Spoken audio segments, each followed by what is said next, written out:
Last time we talked about my filming process and some filming tips. By the way, thank you so much for the feedback I got on that video. I didn't think it'd do that well, but I'm glad that it did. Today, I'll take you through my editing process. I hope I'll remember all the steps that I do when editing my videos. Let's get this ball rolling. I don't have a ball, but if I had a ball, let's just picture the ball rolling down the screen.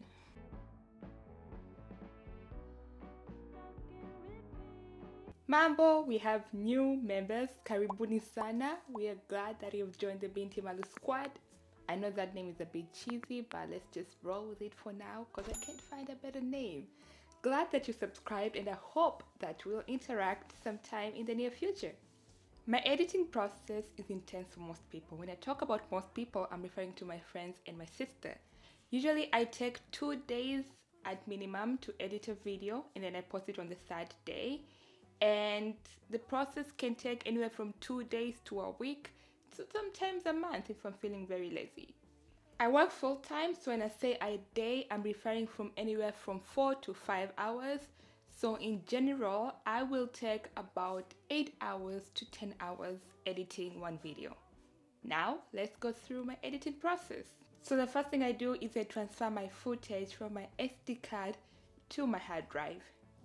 The SD card I use is the SanDisk, and it's 128 gigabytes, and the transfer speed is 80 megabytes per second. And then the hard drive I'm currently using is the 𝚜𝚑𝚎𝚛𝚎𝚜 hard drive. It's 5 terabytes. My footage is usually a lot, so I need something this big. I just started using this recently. Before that, I was using the 𝚜𝚑𝚎𝚜 hard drive, and it was also 5 terabytes, but that got filled up quickly, so that's why I transferred to the 𝚜𝚜𝚎. After that, I create a new library, event, and project, and I have my library saved on my hard drive because I don't want to use the space on my computer. Let me show you how I have 4K video using 1080p video. Do you understand? I shoot my videos in HD, which is 1080p, but then when I export them, they're exported as 4K, and when I upload them on YouTube, they're uploaded as 4K. So let me show you how I do that. Okay, so I'll go to File, New Library, and then I have to make sure it's on my hard drive. So I have a whole file for this, and we're gonna call it Editing Process. I'm gonna copy this because I'm gonna need it again, and then we'll do File again, Event, under Editing Process. We're gonna call this same thing, and then we'll do File one more time and Project, and then this is where the magic happens. So you have to go to Use Custom Settings, and here instead of 1920 1080, we are gonna do 4K, which I'm not seeing, so we're gonna do it custom. There we go. So it's 3840 by 2160. Anyways, we're gonna just click OK, and now it'll be in 4K.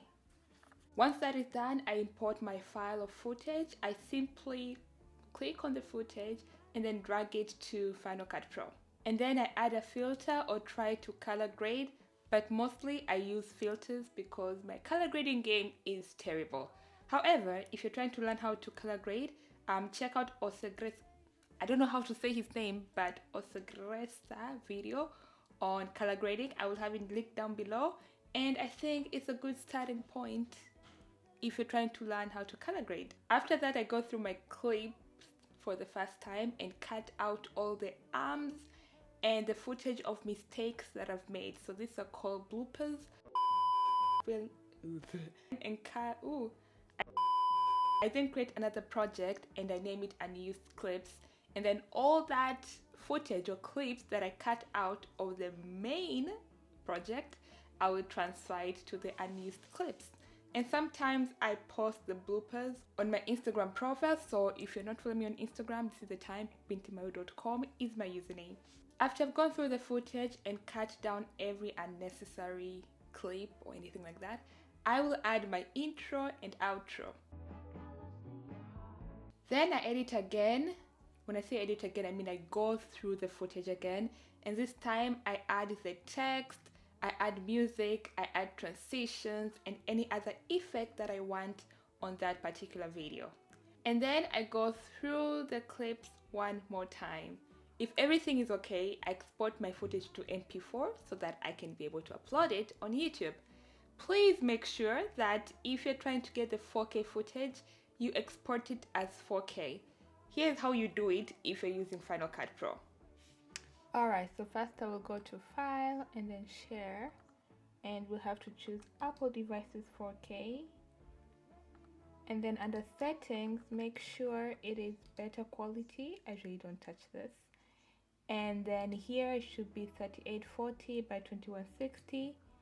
Then you go to Next, and then you will see what I save it on my hard drive. So YouTube, Final Vids 2020, and then after everything looks okay, I click Save.